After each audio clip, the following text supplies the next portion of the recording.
नमस्कार दोस्तों, टेक्निकल दुनिया यूट्यूब चैनल में आपका बहुत बहुत स्वागत है। दोस्तों मैं शीशपाल एक बार फिर से आपका बहुत बहुत स्वागत करता हूं टेक्निकल दुनिया चैनल के साथ। आपको बता दें कि चीन में इस बीमारी से करीब 158 लोगों का परीक्षण किया गया है और उस परीक्षण का क्या रिजल्ट आया आपको ये भी बताएंगे। आपको बता दें दोस्तों 300 रुपए में फिलहाल यहाँ इस बीमारी की जांच होने वाली है हमारे देश में। तो दोस्तों ऐसी कौन सी किट हमारे देश ने उपयोग कर ली है, उपलब्ध करवा दी है, जो हमारे लिए बहुत ही बेहतर होने वाली है, आपको ये भी बताएंगे। दोस्तों आपको बता दें 5 विभागों में फिलहाल बंपर वैकेंसी निकली है जो बहुत ही ज्यादा हमारी उम्मीद से आगे हैं, आपको यह भी बताएंगे। दोस्तों पंचायत प्रमुखों को फिलहाल प्रधानमंत्री नरेंद्र मोदी ने नए आदेश जारी किए हैं। वो ऐसे कौन से आदेश हैं जो पंचायत प्रमुखों को जारी किए गए हैं, आपको बताएंगे। दोस्तों किसानों, पेंशनरों, विद्यार्थियों, महिलाओं के लिए बहुत अच्छी अच्छी खबरें निकल करके आई हैं। एक एक करके सभी आपको खबरें बताएंगे, तो आप हमारे साथ एंड तक बने रहिए, आपको सारी खबरें हम देने वाले हैं। तो चलिए आज की वीडियो स्टार्ट करते हैं, एक एक करके आपको बता देते हैं सभी खबरें। दोस्तों आप स्क्रीन पर देख पा रहे होंगे, आपको बता दें कि चीन में इस वायरस के करीब 158 मरीजों पर रेमडेसिविर ड्रग का ट्रायल किया गया था, लेकिन वो ट्रायल बिल्कुल नाकामयाब रहा है। इसमें कोई भी सुरक्षा प्रदान नहीं की गई थी और इस बीमारी से जो जूझ रहा है फिलहाल चीन, वो लगातार जूझता रहेगा। अब इस ट्रायल का कोई सफल उपयोग नहीं हो पाया है। तो खैर दोस्तों बढ़ते हैं अगले बड़े अपडेट की तरफ। आप स्क्रीन पर देख पा रहे होंगे दोस्तों बड़ा अपडेट। आपको बता दें कि इस वायरस को लेकर चीन की भूमिका पर सवाल उठने लगे हैं और भारत ने क्यों किया ऐसा परहेज, आपको यह भी बता दें। दोस्तों एक तरफ जहां अमेरिका, ऑस्ट्रेलिया, जापान समेत कई देशों में फिलहाल बीमारी जुड़ी हुई है, इसको छुपाने के लिए चीन ने पूरी प्रयास किया है, इसको नहीं चाहता वो बताने के लिए। वहीं आपको बता दें भारत ने इस मामले में फिलहाल किसी एक पक्ष के साथ खड़े होने से साफ परहेज कर दिया है। वो नहीं चाहता किसी एक के साथ रहना, क्योंकि दोस्तों ऐसे हालात बने हुए हैं, अगर इस हालात में किसी एक के साथ हमारा भारत रहता है तो बहुत ही दिक्कतों का सामना करना पड़ सकता है। तो क्या है दोस्तों बढ़ते हैं अगले बड़े अपडेट की तरफ। आप स्क्रीन पर देख पा रहे होंगे बड़ा अपडेट। तो यहाँ दोस्तों आप एक बड़ा अपडेट देख पा रहे होंगे, एक जैसे थे दो नाम। दोस्तों आपको बता दें ये बीमारी 2 लोगों को हुई थी और सेम टू सेम दोनों के नाम एक से थे, लेकिन बदले में जिसको पॉजिटिव था उसको घर भेज दिया और जिसको पॉजिटिव नहीं था उसको वहां पर रख लिया है। आपको बता दें ये मामला दोस्तों मुरादाबाद का है और मुरादाबाद में ये घटना हुई है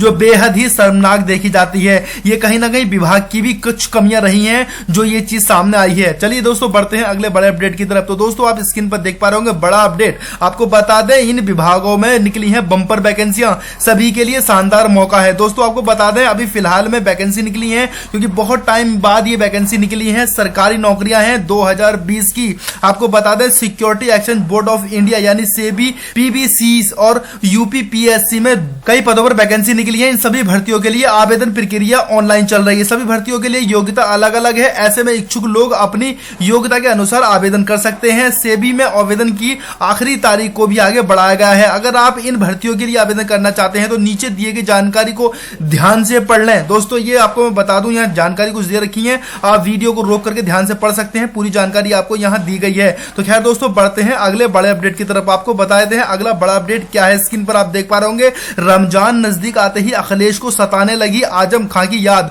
दोस्तों आपको बता दें जेल से रिहा करने की मांग कर रहे हैं अखिलेश यादव। चाहते हैं कि किसी भी सूरत में रमजान करीब आते ही समाजवादी पार्टी की कंडीशन बहुत ज्यादा बिगड़ गई है और अध्यक्ष अखिलेश यादव को साफ तौर पर नजर आ रहे हैं आजम खां।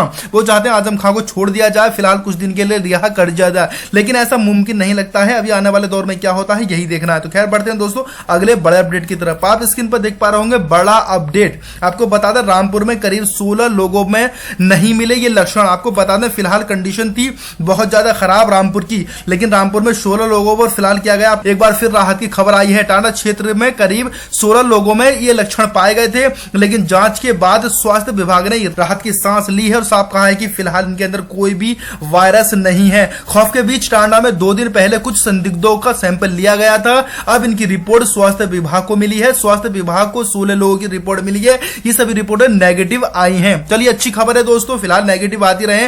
खैर दोस्तों बढ़ते हैं अगले बड़े अपडेट की तरफ। तो आप स्क्रीन पर देख पा रहे होंगे अगला बड़ा अपडेट। अमिताभ बच्चन ने रमजान शुरू होने की मुबारकबाद दी, शेयर की अपनी फिल्म कुली की तस्वीर। अमिताभ बच्चन जी कहीं भी पीछे नहीं रहते हैं, वो हमेशा आगे बढ़ चढ़ के हिस्सा लेते हैं हर एक बीमारी को लेकर के, चाहे वो पोलियो की बीमारी हो, चाहे वो हमारे देश में महामारी की बीमारी हो, कोई सी भी ऐसी बीमारी हो, सब में बढ़ चढ़ के हिस्सा लेते हैं। वहीं उसी को देखते हुए अमिताभ बच्चन ने इससे पहले बैसाखी की बधाई देने के लिए अपनी फिल्म सुहाग की तस्वीर भी शेयर की थी।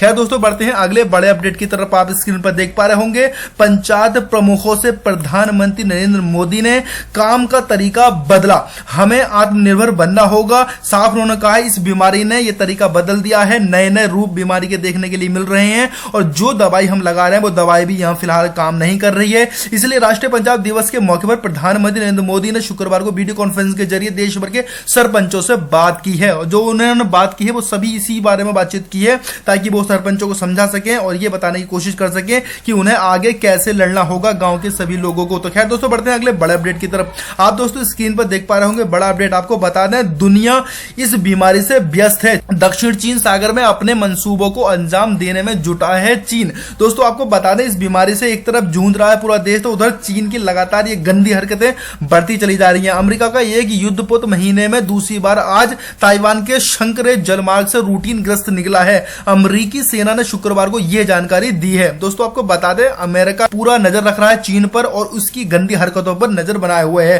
खैर मुझे नहीं लगता कि चीन अमेरिका के सामने टिक पाएगा और यह मुमकिन नहीं हो पाएगा। तो खैर दोस्तों बढ़ते हैं अगले बड़े अपडेट की तरफ। आप स्क्रीन पर देख पा रहे होंगे, आपको बता दें योगी की तरफ से ये न्यूज आ गई है, दूसरे राज्य में फंसे यूपी के मजदूरों को वापस लाएंगे। तो योगी सरकार ने साफ साफ कह दिया है कि लॉकडाउन में दूसरे प्रदेश में फंसे मजदूरों पर योगी सरकार ने बड़ा फैसला ले लिया।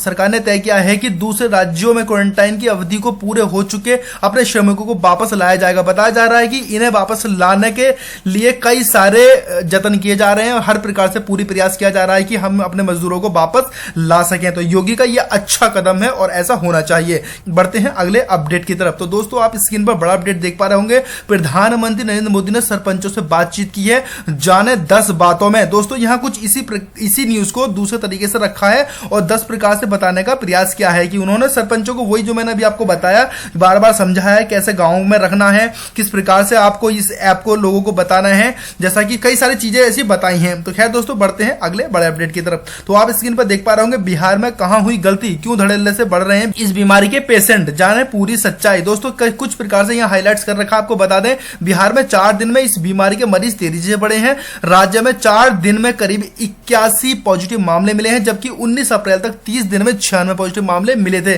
कुछ नए जिलों में भी इस वायरस ने एंट्री की है। आपको बता दें कि लगातार बिहार में मामले बढ़ते जा रहे हैं, कह नहीं सकते कि वहां सावधानियां नहीं बरती जा रही हैं या फिर ध्यान नहीं दिया जा रहा है। जो भी है दोस्तों उम्मीद करते हैं कि जल्द से जल्द बीमारी खत्म हो जाए। खैर दोस्तों बढ़ते हैं अगले बड़े अपडेट की तरफ। और WHO की तरफ से बड़ा अपडेट आ गया है। अभी कल एक मैंने वीडियो बनाया था, उसमें बताया था आपको वर्ल्ड हेल्थ ऑर्गेनाइजेशन की तरफ से एक अपडेट आया था जिसमें कहा गया था कि ये बीमारी अभी रुकेगी नहीं, लगातार बढ़ती रहेगी। खैर दोस्तों एक बड़ा अपडेट इसी को लेकर के आ गया है। WHO की रिपोर्ट हुई लीक, ट्रायल में फेल हुआ ड्रग, यानी कि इन्होंने दवाई बनाई थी वो ट्रायल में फेल हो गई है और उम्मीद यहां पर टूट गई है। दोस्तों उम्मीद थी कि ये बीमारी से लड़ने के लिए जो दवा बनाई है उसमें कई तरीके से प्रयोग परीक्षण जारी है। इसी के मद्देनजर पिछले कुछ दिनों से इस बीमारी के मरीजों पर एंटीवायरल रेमडेसिविर दवा का प्रयोग किया जा रहा था। अब तक ताजा रिपोर्ट की माने तो यह दवा अपने रैंडमाइजेशन क्वेंटिस ट्रायल में फेल हो गई है। इससे पहले इस बात की उम्मीद जताई जा रही थी कि रेमडेसिविर की इलाज के कारगर साबित होगा, लेकिन चीन में परीक्षण के बाद यह नासफल हो गया है। तो दोस्तों इसी के साथ बढ़ते हैं अगले बड़े अपडेट की तरफ। आप स्क्रीन पर देख पा रहे होंगे जियो की तरफ से बड़ा अपडेट आ गया है। अगर आप भी जियो का सिम चला रहे हैं और आपके पास भी है कनेक्शन,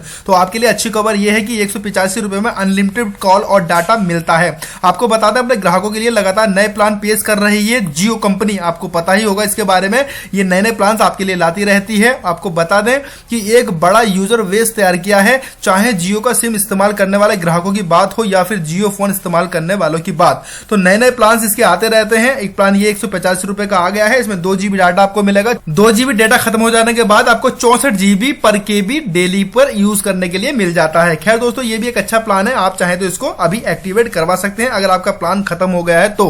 खैर दोस्तों बढ़ते हैं अगले बड़े अपडेट की तरफ। आप स्क्रीन पर देख पा रहे होंगे सुप्रीम कोर्ट की तरफ से एक बड़ा अपडेट आ गया है और जो कि आपको बता दें अर्णब गोस्वामी मामले की सुनवाई में महाराष्ट्र सरकार ने क्यों दिया राहुल गांधी का उदाहरण। दोस्तों ये मामला चल रहा है, आपको पता होगा सुप्रीम कोर्ट ने रिपब्लिक टीवी के editor in chief Arnab Goswami को फौरी राहत प्रदान करते हुए 3 हफ्ते के अंदर उनकी गिरफ्तारी या फिर किसी अन्य तरह का दंडात्मक कार्रवाई शुक्रवार को रोक लगा दी है। तो दोस्तों अच्छी खबर ये है। तो खैर दोस्तों बढ़ते हैं अगले बड़े अपडेट की तरफ, क्योंकि दोस्तों इस मामले के बारे में जो खास जानकारी नहीं है, आप जानते होंगे तो मैंने आपको सूचना दे दी है।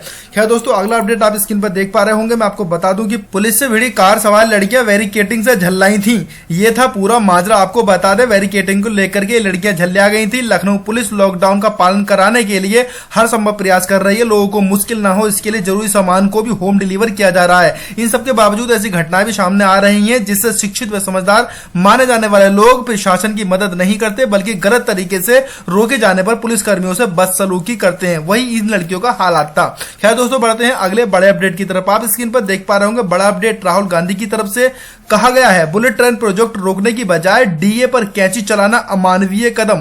आपको बता दें, कांग्रेस नेता राहुल गांधी ने शुक्रवार को ट्वीट करके केंद्र की नरेंद्र मोदी सरकार पर निशाना साधा है। राहुल गांधी ने कहा है कि केंद्र कर्मचारियों के डीए पर कैंची चलाना एक अमानवीय अधिकार है। तो खैर दोस्तों, बढ़ते हैं अगले बड़े अपडेट की तरफ। आप स्क्रीन पर देख पा रहे होंगे 300 रुपए में होगी इस बीमारी की जांच। आपको बता दें, आईआईटी की तरफ से एक अच्छी सी स्कीम आ गई है। आपको यह भी बता दें कि भारतीय प्रौद्योगिकी संस्थान आईआईटी दिल्ली ने इस बीमारी की जांच की सस्ती किट बनाई है। आईसीएमआर की लैब से पुष्टि के बाद इसे मंजूरी भी मिल गई है। यह किट देश में अब तक न केवल सस्ती बल्कि इससे बेहतर और सटीक परिणाम भी आएंगे। बहुत अच्छी बात है दोस्तों, आईआईटी को हमारी तरफ से सैल्यूट। और दोस्तों, अगर ये वीडियो आपको पसंद आया हो तो वीडियो को भी एक लाइक जरूर कर दीजिए। खैर दोस्तों, बढ़ते हैं अगले बड़े अपडेट की तरफ। आप स्क्रीन पर देख पा रहे होंगे बिहार में आज 12 पॉजिटिव केस सामने आए हैं। दोस्तों, बिहार की कंडीशन को खास नजर नहीं आ रही है, लगातार कंडीशन बिगड़ती चली जा रही है। कल जहां एक दिन में इसके 27 नए मरीज मिले थे, वहीं पर आज 12 नए मरीज फिर से मिल गए हैं। खैर दोस्तों, बढ़ते हैं आखिरी अपडेट की तरफ,